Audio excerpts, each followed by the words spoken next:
On the Sopranos' IMDb page, the series features 1,487 characters who are credited throughout the show, and also plenty of more characters who are uncredited. And with this exceedingly long list of characters that we had the pleasure of seeing throughout the 6 seasons, it can be difficult to narrow down which characters are the series' best. From of course the classic and beloved characters of Tony, Carmela, Dr. Melfi, Paulie Walnuts, and the always hilarious and voice of reason Silvio Dante are just a few that come to mind. However, despite all of these fantastic characters that appeared throughout the series, The Sopranos too has its fair share of unfavorable characters. And much like the series' best characters, the large cast of actors makes it difficult to narrow down the most disliked characters the series ever had. And in terms of worst, we don't mean poorly acted or written, as the actors and actresses on this list do a fantastic job at getting under our skin.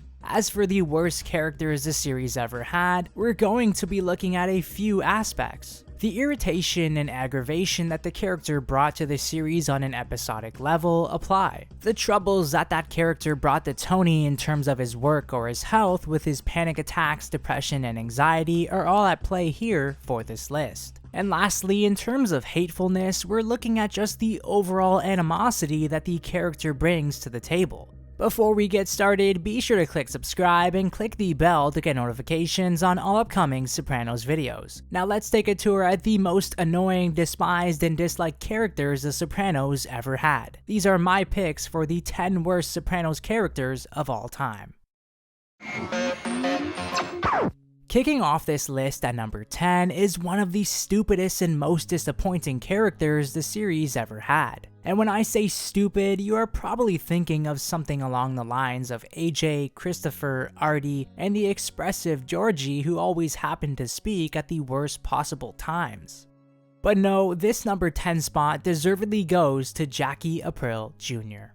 Basically being born into mafia royalty, Jackie Aprile Jr. was undoubtedly bound to end up in a life that included the mafia. However, with his father and father's best friend, Tony, both vouching for Jackie to not pursue the mafia lifestyle, Jackie Jr. unwillingly went against his father's late wishes and Tony's as well. And for this very reason is why he cracks our list at number 10. It was heartbreaking to see Jackie Jr. disappoint Tony over and over. And when Tony catches him at a rival strip club and beats the living hell out of Jackie, part of us is rooting for this sociopathic mafioso to destroy Jackie Jr. despite Jackie being young, dumb, and naive. Jackie Jr.'s arrogance, cockiness, and pathological lies caught up with him as the series progressed. Whether it was getting busted at a strip club by Tony, selling ecstasy, cheating on Meadow, and the final straw of robbing Eugene Pontecorvo's card game while high off crystal meth played a pivotal role in the downfall of Jackie Jr. It's arguable, outside of Christopher and Big Puss, no character disappointed Tony more and caused him so much heartache than Jackie Jr. His character arc and storyline is so sad because he had so much more potential than to be a wannabe gangster. But rather, Jackie chose to chase the high-risk, high-reward mafia lifestyle and ultimately learned the hard way.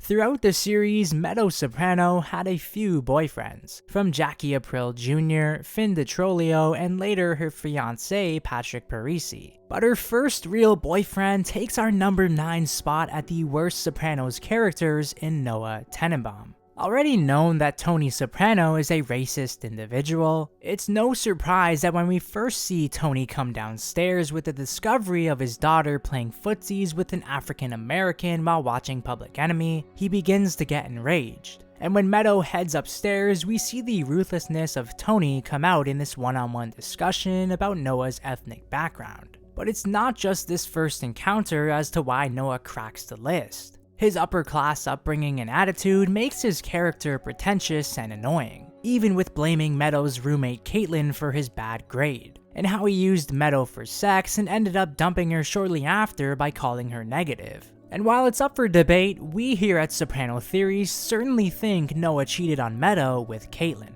Tenenbaum's snobby attitude and rich lifestyle made him so arrogant and annoying. Whether it was his dispute between him and Tony, or filing for a restraining order against Caitlyn, came off as just cringe and hard to watch. And it had us begging for Noah to punch Tony's lights out like he so desperately said and he so desperately wanted. Noah Tenenbaum is our number 9 worst Sopranos character of all time.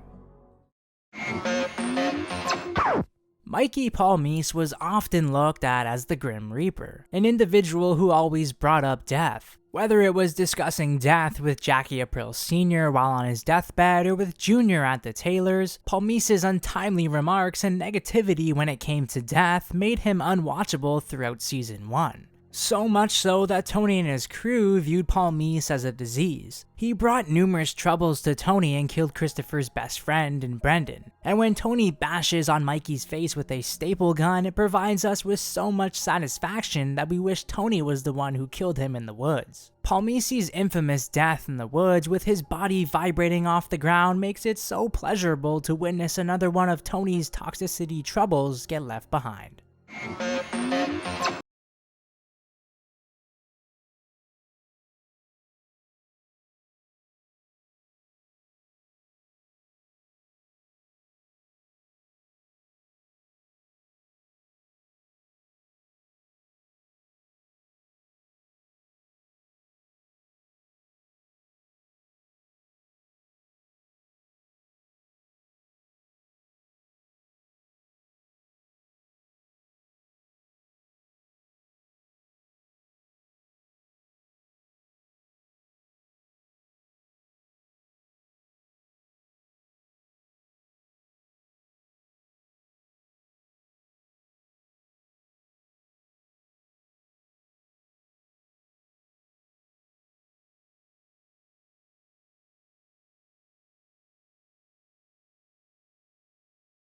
Game scene. On a look back, Tony sees Feech's true colors come to life as he spots him resenting Tony while spreading butter on a piece of bread. And when Tony has finally had enough of his antics and lashes out on Feech in the Bada Bing office, we are so delighted to see Tony finally go off on a loose cannon in Feech. Throughout the series, The Sopranos tackled a large portion of sensitive topics, from racism with Noah Tenenbaum and the negotiations with Massive Genius, to ethnic prejudice towards Italians and First Nation individuals that we saw in Christopher, and even with topics of vasectomies, abortions, and pregnancy with Ralph, Tracy, Tony, and Carmela, and of course the topic of suicide with Gloria and AJ. But no controversial topic stood out more than Meadows' soccer coach Donhauser, when we learned that he had sex with a minor in Meadows' teammate Allie. Even though we never see Hauser perform such disgusting acts with Allie, when we see Allie performing a suicidal gesture on her wrist in the woods, it makes us the viewer develop hatred and disgust towards Hauser. And as the episode of Boca progresses, we watch as the girls begin to resent Coach Hauser at practice. Not only for leaving the Falcons for a new team, but because of his relationship with Allie. We, along with Meadow, develop a sense of animosity towards Coach Hauser, and when she tells Coach Hauser off, it develops into a sense of gratification. While at first Coach Hauser seems to be a likable guy, we begin to despise him as the episode progresses. Kevin O'Rourke plays the role of a predator beautifully, as he grabs our innocence and then twists it with his secret identity. Throughout the series, we watch numerous murders unfold and some that never got the okay, but there's always one that we wish happened, and that is the attempted murder of Coach Hauser. When we're watching this heated argument between Artie and Tony as Artie hollers that Coach Hauser should die, we the viewer tend to agree with Artie as he hollers to Tony that Coach Hauser should die. And even though we never get the satisfaction of seeing Coach Hauser murdered for his disgusting acts, it's certainly one that we wished happened. And as Silvio hangs up the phone in disgust, we too feel the same way, wishing Hauser had died. When we're first introduced to Phil Leotardo's right-hand man, Butchie, he advocates to Phil to take out Tony. Instantly, with Tony being the protagonist of the series, this immediately rubs fans the wrong way. And with this, Phil was reluctant to make a move on Tony, while Butch was over the moon at just the thought of taking Tony and his crew out. When Phil is in the hospital after suffering a heart attack, this is where Butchie irritated fans the most, as he begins to taunt Tony shortly after talking to Phil on his deathbed. We see this childish behavior of Butchie come out as Tony tries to leave the hospital. To go along with his seriously ugly face and his droopy eye, Butchie's decision to turn on his right-hand man in Phil by giving Tony the okay to whack Phil towards the end of the series displayed his greed, immaturity, and dullness as a gangster. And when Tony is beating the living hell out of Coco, part of us as the viewer was begging for Tony to pull the trigger on Butchie. But sadly it never happened, and we never got to see the satisfaction of Butchie dying, much like we saw with Phil. While being tolerable and innocent in the first few seasons, as the series progressed, we watched AJ grow up into an adult. But not just any adult. An adult who inherited his father's mental health issues of depression and anxiety, and an adult that questioned everything going on in the world. Season 5 and 6 are easily where AJ is at his worst, as he is seen constantly questioning the world. Whether it was worrying about Al-Qaeda or attempting to take his own life, AJ was certainly a head case. It's extremely difficult to comprehend that this weak, depressed, and worried individual is the son of a masculine, ruthless, sociopathic murderer of Tony Soprano. Often seen complaining, worried, and being just a crybaby, AJ grew up spoiled, as he always got what he wanted with Carmela and Tony raising him in a poor manner. It's no wonder AJ turned out the way he did. And when he attempts to kill Uncle Junior, part of us is begging Tony to smash his face up against the car. And that long hair he rocked towards the end of the season didn't do him any favors either. Throughout the series, AJ was just annoying, dull, spoiled, and unappreciative of almost everything. And that is why he cracks our number 4 spot on the worst Sopranos characters of all time. Now this spot was a difficult one to choose for our top 10 worst characters to ever appear on The Sopranos. It was a toss-up between Richie Aprile and Ralph Cifaretto, but ultimately here at Soprano Theories, I decided to select Ralph Cifaretto for our third pick. Fresh off the second season that literally ended with a bang in the death of Richie Aprile, Sopranos fans were yet again treated to another old friend of Tony's that was a troublemaker. But this time it was Ralph Cifaretto. Our immediate reaction when we're first introduced to Ralph is that we know he's an odd character. From his awful toupee, to his strange and bizarre sexual fantasies and satisfactions, to even his weird obsession with the film Gladiator, Cifaretto sticks out as an easy character to hate. Throughout his brief appearance, Cifaretto was a loose cannon and agitated everyone along his journey, including fans, but more importantly, Tony. Ralphie cracks our third spot for a multitude of reasons. Whether it was fighting with Georgie and seriously injuring his eye, developing a cocaine addiction, wrongfully grooming Jackie Aprile into the mafia and basically getting him killed, causing a fight in the emergency room, cheating on Rosalie with Janice, and let's not forget the infamous joke about Ginny's acrimony, the hilarious prank phone call to Polly's mother that had us rolling in laughter as if we're a part of the social club, his relationship with Tracy that resulted in Ralph beating her to death, and who could forget when Ralph burned Tony's precious racehorse Pyomai alive. It's clear to see that Ralph had it coming when Tony bashed his skull off the floor. Love him or hate him, Ralph Cifaretto takes our number 3 spot on the worst Sopranos characters of all time.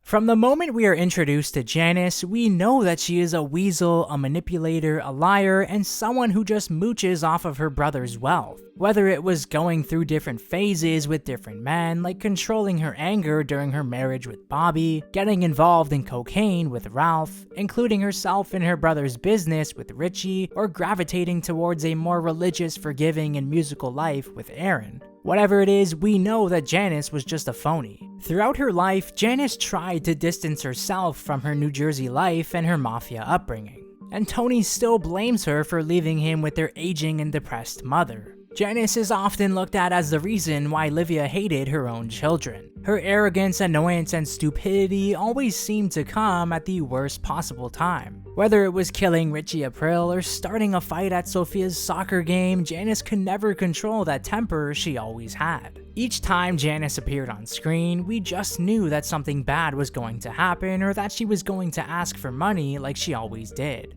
Her narrow-minded attitude and selfishness made her almost impossible to tolerate throughout the series. Her annoyance played a significant role in the series' storylines as well as her brother's character arc. Janice Soprano takes our number 2 spot for the worst Sopranos characters of all time. I mean, really, did you expect anything different? Finishing off this list is the character who's behind the reasoning for Tony seeing a psychiatrist and Dr. Melfi. She's responsible for Tony and Janice's horrible upbringing as children, and she's most certainly the cause for the multiple panic attacks that Tony had throughout the series. Of course, our number 1 pick for the worst Sopranos character of all time is none other than Livia Soprano. When we're first introduced to Livia Soprano in the infamous pilot episode, it all makes sense to us why this big bad mafioso in Tony visits a therapist. We can see that his mother is the sole cause of his depression and anxiety. As the series progresses, we discover the true roots of Livia. We discover the true evil that lies within her as she wanted her own son dead. Often when we saw her on screen, she was cagey, pessimistic, and narcissistic. Livia added so much unnecessary stress and anxiety to Tony's life that she even haunted him after her death. Whether it was seeing her and his girlfriend in Gloria, or in the multiple nightmares that Tony had throughout the show. Livia was the perfect example of bad parenting. She was an atrocious mother who was constantly preaching the negative. Whether it was laughing at her own children, looking down on their achievements in mental health, providing her children with traumatization, Livia made her children and her family household a living hell. It's no wonder why Tony and Janice grew up as murderers, sociopaths, and seek therapy for a multitude of reasons. Livia took great pleasure in seeing other people fail, including her own children. Her attitude and actions caused her children to sever ties with her even though Tony tried effortlessly to portray this good son image towards her. Despite only being on the show for 3 seasons due to the real-life death of the great Nancy Marchand, we see Livia's legacy provide a lasting impact on Tony after her death. And let's be honest, if you want your own son dead, you're going to be number 1 on any list. What do you think? Do you disagree with some of my picks? Did I leave out any of your most hated Sopranos characters? Would you like to see a part 2 of this kind of video? Let me know down in the comment section below. For more Sopranos themed videos, keep it locked here, right here on this channel.